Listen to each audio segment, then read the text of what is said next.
আসসালামু আলাইকুম। সংবাদে আপনাদের সবাইকে স্বাগতম জানাচ্ছি আমি নুসরাত। শুরুতেই সংবাদ শিরোনাম।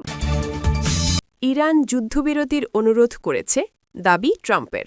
ইরানের ব্যালিস্টিক ক্ষেপণাস্ত্র যুক্তরাষ্ট্রের জন্য সরাসরি হুমকি নয়, বললেন পিট হেগসেথ। যুদ্ধ নিয়ে যুক্তরাষ্ট্র ও ইরানের সবশেষ অবস্থান সম্পর্কে যা জানা যাচ্ছে। ইরানের বিরুদ্ধে সামরিক অভিযান অব্যাহত থাকবে নেতানিয়াহুর। দর্শক, এতক্ষণ শুনছিলেন সংবাদ শিরোনাম। এখন বিস্তারিত। আপনি যদি ইসরায়েলের ধ্বংস চেয়ে থাকেন তাহলে চ্যানেলটি সাবস্ক্রাইব করে দিবেন এবং ভিডিওতে লাইক করে আপনার মূল্যবান মতামত কমেন্টে লিখে জানিয়ে দিবেন। এখন বিস্তারিত।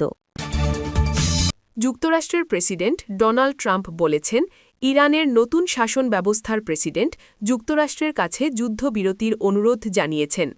ট্রুথ সোশ্যালে দেওয়া এক বিবৃতিতে তিনি ওই শীর্ষ কর্মকর্তার নাম উল্লেখ করেননি, তবে তাকে বর্ণনা করেছেন তার পূর্বসূরিদের তুলনায় অনেক কম উগ্র এবং অনেক বেশি বুদ্ধিমান হিসেবে। তিনি আরও যোগ করেছেন, হরমুজ প্রণালী যখন খোলা, অবাধ ও নিরাপদ হবে তখন আমরা বিষয়টি বিবেচনা করব।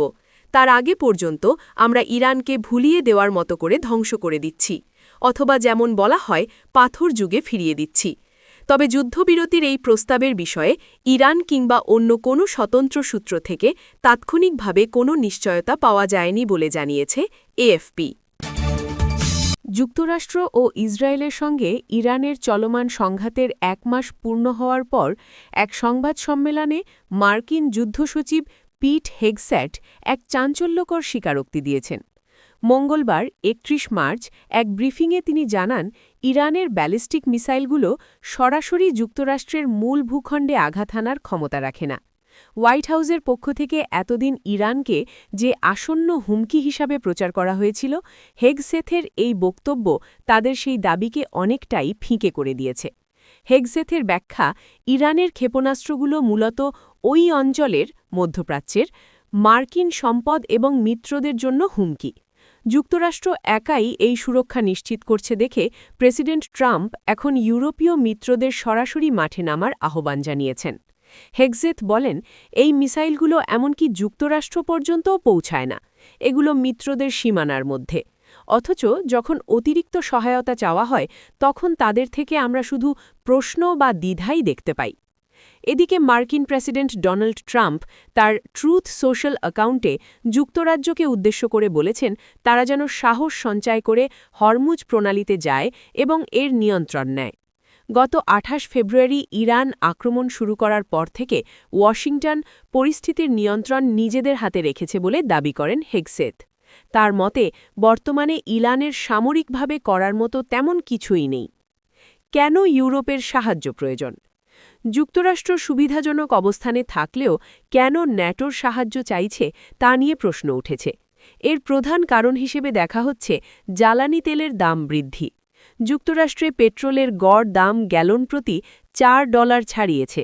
নির্বাচনী প্রচারণায় তেলের দাম কমানোর প্রতিশ্রুতি দেওয়া ট্রাম্পের জন্য এটি এখন বড় এক রাজনৈতিক চাপ হয়ে দাঁড়িয়েছে। ইরান বর্তমানে যুক্তরাষ্ট্র ও ইসরায়েল সংশ্লিষ্ট তেলবাহী ট্যাঙ্কারগুলোর জন্য হরমুজ প্রণালী বন্ধ করে রেখেছে। এর ফলে বৈশ্বিক তেল বাজারে অস্থিরতা তৈরি হয়েছে। সামরিক সক্ষমতা নিয়ে পরস্পর বিরোধী দাবি। হেগসেথ দাবি করেন, মার্কিন হামলায় ইরানের সামরিক মনোবল ভেঙে পড়েছে এবং তাদের অনেক সেনা সদস্য পালিয়ে যাচ্ছে।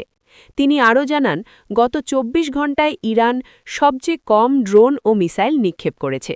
তবে নিরাপত্তা বিশেষজ্ঞরা এই দাবির সঙ্গে দ্বিমত প্রকাশ করেছেন।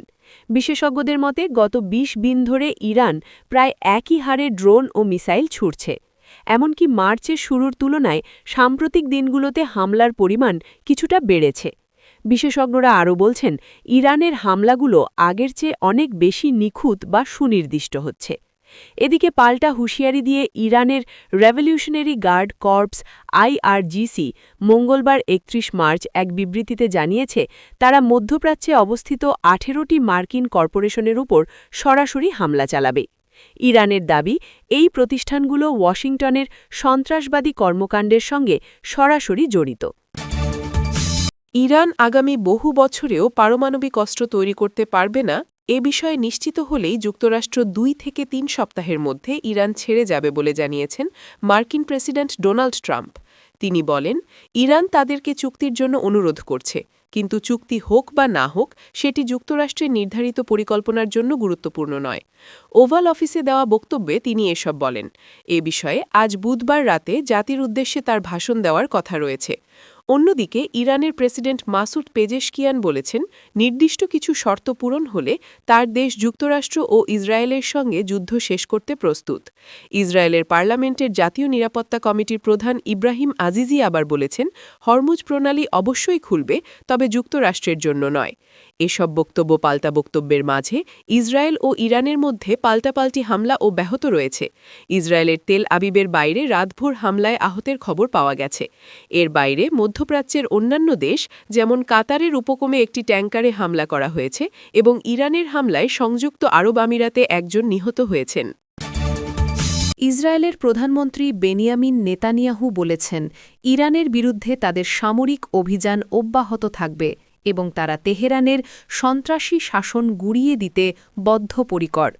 মঙ্গলবার ৩১ মার্চ টেলিভিশনে দেওয়া এক বক্তব্যে তিনি বলেন, এই অভিযান এখনও শেষ হয়নি, আমরা সন্ত্রাসী শাসনকে চূর্ণ করতে আমাদের কার্যক্রম চালিয়ে যাব। ইহুদি ধর্মাবলম্বীদের উৎসব পাসওভারের প্রাক্কালে দেওয়া ওই ভাষণে নেতানিয়াহু আরও বলেন, আমাদের পদক্ষেপ নেওয়া প্রয়োজন ছিল এবং আমরা তা নিয়েছি। তিনি দাবি করেন, চলমান যুদ্ধ সত্ত্বেও ইসরায়েল তার অবস্থানে অটল রয়েছে এবং এই অভিযানের মাধ্যমে মধ্যপ্রাচ্যের চেহারা বদলে গেছে। ইসরায়েল এখন একটি আঞ্চলিক শক্তি হিসেবে প্রতিষ্ঠিত হয়েছে। আপনি যদি আমাদের চ্যানেলে নতুন হয়ে থাকেন তাহলে চ্যানেলটি সাবস্ক্রাইব করে দিন।